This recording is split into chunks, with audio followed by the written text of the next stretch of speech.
خلجی جو شجرہ ہے اس کے حوالے سے آج آپ کے ساتھ تھوڑی سی ڈسکشن کریں گے کہ خلجی میں اپنا جو میرا کاسٹ ہے وہ بتاتا ہوں، سب کاسٹ سوری، تو وہ آپ لوگوں کے سامنے شیئر کروں گا آپ کے ساتھ، اور بعد میں جو ہیں باقی جو ان کا جو بھی ہیں وہ بھی دیکھ لیں یہاں پر سے۔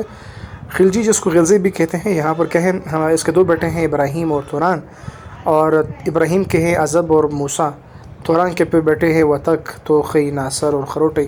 میں ہوں توخی جو کہ توران کا بیٹا ہے، اور اس کے بعد توران ہے کے اندر شمالزئی، فیروزئی، جلالزئی، پتوزئی، باکوزئی، کشیانی یہ ہوتے ہیں، اور پھر ناصر کے اندر کون ہے، اسپن، تور، سر، یہ ناصر ہوتے ہیں۔ اور خروٹی کے اندر کون ہے یہ آپ کے سامنے پیش ہے، خروٹی کے اندر جو ہے یہ زخوخیل، اویخیل، یاخیل، یہ اس کے اندر ہے۔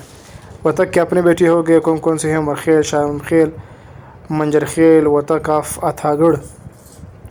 اور یہ ترقی کے حوالے سے تھوڑی سی آپ لوگ ذہنشین کر لیں کہ ترقی کون ہے۔ ترقی جو ہے وہ موسیٰ کا بیٹا ہے، اور موسیٰ جو ہے وہ ابراہیم کا بیٹا ہے۔ گاٹ ابھی ترقی کے اندر جو ہے مندوخیل ہے، کھردباخیل ہے، سہاخیل ہے، مریانی ہے۔ سہاک کے اندر اندڑ، تورانخیل، گورجی، ورا سہاک، چنا سہاک، اور پھر اس کے ساتھ ساتھ اگر ہم بات کرتے ہیں ابراہیم سے عزب کی طرف جاتے ہیں، عزب کے اسلمہ خیل ہے، اکا خیل، علی خیل، شمل خیل، احمد خیل، احمد زئی، کسر خیل، خوازک۔ تو یہ ایک شارٹ انفارمیشن آپ لوگوں کے ساتھ شیئر کیا، تو آئی ہوپ یو گاٹ۔ میرا جو ہے وہ یہ ہے، خلجی سے توران، توران سے دوخی۔